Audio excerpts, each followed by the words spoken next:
ఇప్పుడు ప్రత్యేక హోదా గురించి ఎప్పుడైతే అప్పుడు డివైట్ అయ్యారు, ఇప్పుడు దాని గురించి ప్రస్తావన లేకుండా ముందుకైతే వెళ్ళారు. కానీ ఢిల్లీకి వెళ్తున్నారు, వస్తున్నారు. నేను ఇంతకుముందు కూడా చెప్పాను, గత ప్రభుత్వం వెళ్ళారు, అంతకుముందు ప్రభుత్వం కూడా ఢిల్లీకి వెళ్ళొచ్చారు. కానీ ఏం జరగలేదనేది మీరు చెప్తున్నారు కదా. ఈ 5 yearsలోని ఈ 10 years నుంచి ఏమీ జరగలేదు. పోలవరం మేము స్టార్ట్ చేసింది, అది కూడా నాశనం అయిపోయింది. అమరావతి ఏ విధంగా చేసాం, అది కూడా నాశనం అయిపోయింది. ఏం లేదు. ఇప్పుడు ప్రజెంట్ ఏమైందో మళ్ళీ 0. 14లో ఏముందో 24లో కూడా అదే కనిపిస్తుంది అంటున్నారు. మరి ఇప్పుడు ఇదంతా ఏ విధంగా? అదేవిధంగా మనకి చెప్తున్నారు వెంకటేశ్వర రెడ్డి గారు, అది గ్రాంటా లేదంటే రుణమా అనే దానికి ఆఫ్టర్ తర్వాత మళ్ళీ మేము తీసుకోకపోవచ్చు కూడా. ఎందుకంటే మీ యొక్క సంబంధం అంటే బాండింగ్ అనేది 14 to 19 చూసిన తర్వాత విభేదించారు. ఆ విధంగా విభేదిస్తే ఒకవేళ ఏదైనా రాజకీయ కారణాల దృష్ట్యా లేదంటే రాష్ట్ర పరిస్థితుల దృష్ట్యా ఏదైనా విభేదిస్తే అప్పుడు కేంద్రం ఎందుకు తీసుకుంటుంది? ఇప్పుడే రావాలి కదా దాని గురించి క్లారిటీ అనేది. ఒకసారి ప్లీజ్. ఈ రోజున పెట్టుబడుల ఏకైక లక్ష్యంగా చంద్రబాబు నాయుడు గారు ఢిల్లీ పర్యటన అత్యంత విజయవంతమైందని చెప్పి మనం చక్కగా చెప్పుకోవచ్చండి. ఇది 4వసారి పర్యటన. సో ప్రతి పర్యటన కూడా ఒక విశ్లేషణ ఉంది, ఒక విశిష్టత ఉంది. సో నేను ఎందుకు ఢిల్లీ వెళ్ళి మోడీ గారిని కలిశాను లేకపోతే ఇంకొకరిని కలిశాను అన్నది చంద్రబాబు నాయుడు గారు తర్వాత వచ్చి ప్రెస్ మీట్ పెట్టి చక్కగా వివరించిన పరిణామాలు కూడా మనం చూస్తున్నాం. సో ఆయనకి మనం ఎందుకు కలుస్తున్నాము, ఏ విధంగా చేయాలన్నది కూడా ఒక మంచి అవగాహన ఉందండి. అంతేకాకుండా కలిసిన తర్వాత అది ప్రజలకు తెలియజేసే దాంట్లో కూడా ఒక మంచి ఎక్స్ప్లెనేషన్ కూడా ఉంది. గత 5 సంవత్సరాలు ఏం జరిగిందో నేను ఒక చిన్న కథ రూపంలో చెప్తాను. ఇప్పుడు ఈ రోజున ఒక ఎంప్లాయ్ ఉన్నాడు, 1 లక్ష రూపాయలు నెలకి మధ్యతరగతి ఎంప్లాయ్ 1 లక్ష రూపాయలు శాలరీ తెచ్చుకుంటున్నాడు. సో అతను పొద్దున్నే ఆఫీస్కి వెళ్ళాలంటే ఒక ఏసీ కార్లో వెళ్తున్నాడు. సో ఏసీ కార్లు వెళ్ళి మంచిగా ఉద్యోగం చేసుకుంటున్నాడు. మధ్యాహ్నం భోజనానికి వచ్చేటప్పటికి ఒక 5 స్టార్ హోటల్లో భోజనం చేస్తున్నాడు. సో సాయంత్రం అయ్యేసరికి దాన్ని విచ్చలవిడిగా ఖర్చు చేసుకుంటున్నాడు, టూర్లు వెళ్తున్నాడు, ఇదంతా చేస్తున్నాడు. 5 సంవత్సరాల తర్వాత ఏమైందంటే అతని దగ్గర 1 పైసా లేదు. సో అతను ఉద్యోగం పోయింది, 1 పైసా కూడా లేదు. సో దీనికి ఏమవుతుందంటే ఇక్కడ నేను ఏం చెప్పదలుచుకున్నానంటే ఎప్పుడు కూడా ధనాలు అనేది 2 రకాలు ఉంటాయి. ఒకటి రెవెన్యూ ఉంటుంది, ఇంకోటి మూలధనం ఉంటుంది. సో గత 5 ఏళ్లలో కూడా జగన్మోహన్ రెడ్డి గారు విలాసవంతమైన జీవితాలకి ఏ విధంగా అయితే పఫ్ఫుల కోసం 18 లక్షల పఫ్ఫులు దీన్ని 3,62,00,000 చేశారు, లేదంటే నిమ్మకాయ నీళ్లు కోసం కొన్ని కోట్ల రూపాయలు వెచ్చించారు, ఎలకలు పట్టడానికి కొన్ని 100 కోట్లు చేశారు, అంతేవిధంగా పెద్ద పెద్ద విలాసవంతమైన భవనాలు కట్టించారు. సో ఇవన్నీ కూడా మనం కళ్ళకు కట్టినట్టు కూడా చూసాం. సో ఎక్కడ కూడా ప్రజల యొక్క అభివృద్ధి కోసం ఎక్కడ కూడా కృషి చేయలేని తత్వాన్ని కూడా చూసాం. అయితే ఇక్కడ ఏమైంది, సంక్షేమానికి ఈయన ఇన్ని కోట్లు పెట్టారు అన్ని కోట్లు పెట్టారు అని చెప్పి మాట్లాడుతున్నారు.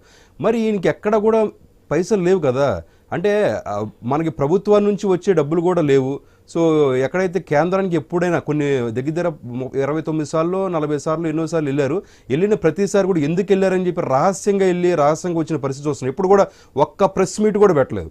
ఒక ప్రెస్ మీట్ పెట్టి ఈ రోజు నేను మోడీ గారిని నిలదీశాను, ఈ రోజున మాకు ప్రత్యేక హోదా ఎందుకు ఇవ్వలేదని చెప్పి నిలదీసి వచ్చానని చెప్పి ఇప్పుడన్నా ఒక్కసారి చెప్పారా?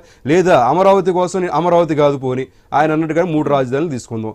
కర్నూలులో ఒక హైకోర్టు కట్టడానికి సరే ఈయన ఏదో కొన్ని 100 కోట్లు ఖర్చు పెట్టారు, రకరకాలు చెప్తున్నారు కదా. మరి జగన్మోహన్ రెడ్డి గారు కర్నూలు కనీసం ఒక 10 కోట్లు పెట్టి ఒక చిన్న బంగ్లా కట్టి ఇదిగో ఇది కర్నూలు హైకోర్టు అని చెప్పి బోర్డు పెడితే అయిపోద్దిగా, అది కూడా ఎందుకు చేయలేపారు? అంటే ఇవన్నీ కూడా ఏంటంటే అతను అసమర్థత పాలన.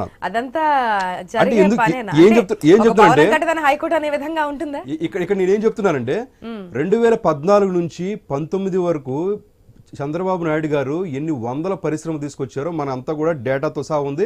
అది కూడా గవర్నమెంట్ వెబ్సైట్లో కూడా మనకి లభ్యం అవుతుంది, మీరు చక్కగా వెళ్ళి చూసుకోవచ్చు. ఇందుకు లేని తప్పు లేదు. 5,14,000 ఉద్యోగాలు ఇచ్చింది కూడా మనకి ఏదైతే ఎంప్లాయ్మెంట్ సర్వీస్ అని చెప్పేసి గవర్నమెంట్ ఆఫ్ ఎంప్లాయ్మెంట్ సర్వీస్ దాంట్లో కూడా మనం చక్కగా చూసుకోవచ్చు.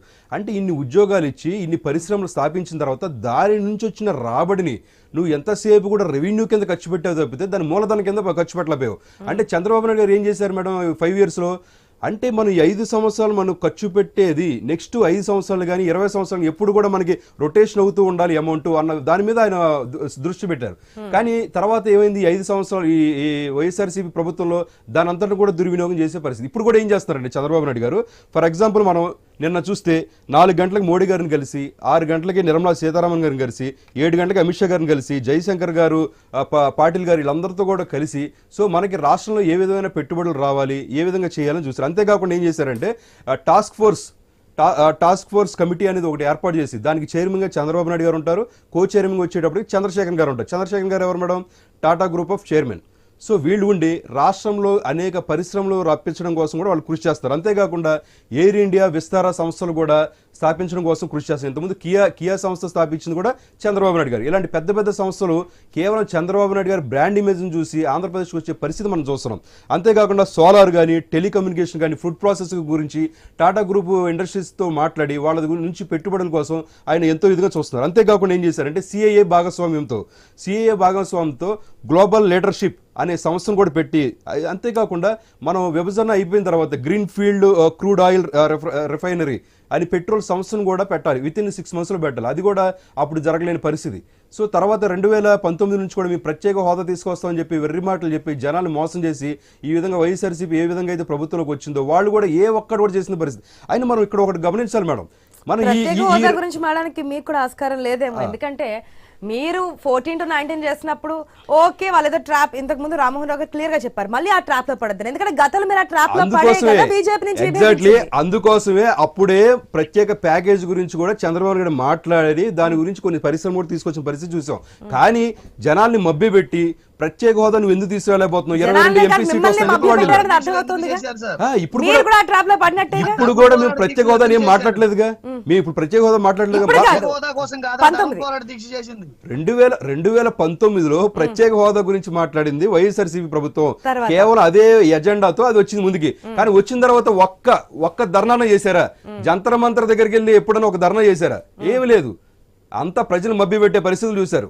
సో అంతేకాకుండా ఈ రోజున పోలవరానికి రావాల్సిన పెట్టుబడుల కోసం, ఎందుకంటే ఈ గత ప్రభుత్వం 13 నెలల పాటు ఈ డయవాలు ఎప్పుడైతే నిర్మించలేదు దాని గురించి కూడా మళ్ళీ అది రిఫైనరీ చేసే పరిస్థితికి వచ్చింది. ఈ రోజును చూస్తే ఇంతకుముందు 2022లో కేవలం 390 కోట్లతో అయ్యే పరిస్థితిని ఈ రోజున మనకి 1000 కోట్ల పైన అయ్యే అవసరం కూడా మనకు వస్తుంది మేడం. సో వీటన్నిటిని గురించి కూడా మాట్లాడాలి. ఇప్పుడు నిర్మలా సీతారామన్ గారు ఏమన్నారు మన బడ్జెట్ సమావేశాల్లో, పోలవరం ప్రాజెక్టుకి ఎంతైతే ఉందో అంతా కూడా మేము స్పెండ్ చేసామంటున్నారు. అంటే ఏమవుతుందంటే ఒక 7-8 ఏళ్ల కిందట ఏదైతే ఉందో అదే అమౌంట్ మేము చేసామని ఆమె చెప్తున్నారు. సో కానీ ఇప్పుడున్న పరిస్థితుల్లో ఏదైతే మౌలిక సదుపాయాలు అన్ని కూడా ఇంక్రీజ్ అయిన పరిస్థితుల్లో చూసుకుంటే మనం వీటన్నిటి కూడా దాని యొక్క ఇది కూడా పెరిగే అవకాశం ఉంది. అంటే దాని యొక్క ఎస్టిమేషన్ కూడా పెరిగే అవకాశం ఉంది. వీటన్నిటిని కూడా కులాసంగా ఆయన వెళ్ళి చర్చించారు. కాబట్టి పోలవరం ప్రాజెక్ట్ ఏటీఎం అనలేదు ఆనాటి కేంద్ర పెద్దలు. ఇప్పుడు ఏటీఎం అన్నారు, ఎందుకు వాళ్ళు కూడా అనొచ్చు, వాళ్ళు కూడా ఎన్నో భావనలు ఉండొచ్చు. ఎందుకంటే మన తెలుగు 2019 నుంచి 2024 వరకు చేసిన ఎవరైతే ఉన్నాడో ముఖ్యమంత్రి, ఆయన ప్రతిసారి కూడా అక్కడికి వెళ్ళి పోలవరం అంటారు, అక్కడికి వెళ్ళి వేరే కిషోర్ గారు ఇప్పుడు గత ప్రభుత్వం గురించి నిర్మలా సీతారామన్ ఇంత కేటాయింపులు చేసినప్పుడు అప్పుడు ఉన్నటువంటి ప్రభుత్వం గురించి కూడా ఏటీఎం లా వాడుకున్నారు చంద్రబాబు పోలవరం ప్రాజెక్ట్ అని చెప్పి చేసిన కామెంట్స్ కూడా తప్పు అనుకుంటే ఇవి తప్పే కదా. ఇప్పుడు 2018లో ఏ విధంగా అయితే ప్రత్యేక హోదానో డిఫరెంట్ ఇష్యూస్ ఉన్నాయో దాని వలంగా ఏదైతే కేంద్ర ప్రభుత్వానికి రాష్ట్ర ప్రభుత్వానికి కొంచెం చెడింది, దాని పరంగా ఎవరైనా సరే ఆవేశంలో 100 రకాల మాటలు మాట్లాడతారు. సో కాకపోతే ఈ రోజున అందరూ కలిసి ఉన్నారు. ఈ రోజున మనం అదే మాట్లాడారు కదా అని చెప్పి మళ్ళీ మనం వాళ్ళతో మనం కొట్లాట బదులు మనం ఏంటంటే రాష్ట్రానికి ఏం రావాలో ముందు ఇప్పుడు ఏ పార్టీ అయినా ఎదుటి పార్టీని మనం ఏదైనా గొడవ జరిగితే ఖచ్చితంగా 2-3 మాటలు అంటాం, అది సహజం. సో దాన్ని పట్టుకు మనం ముందుకు వెళ్ళాం కదా. సో ప్రస్తుతం మనకు కావాల్సింది ఏంటి, ఖచ్చితంగా తెలుగువారి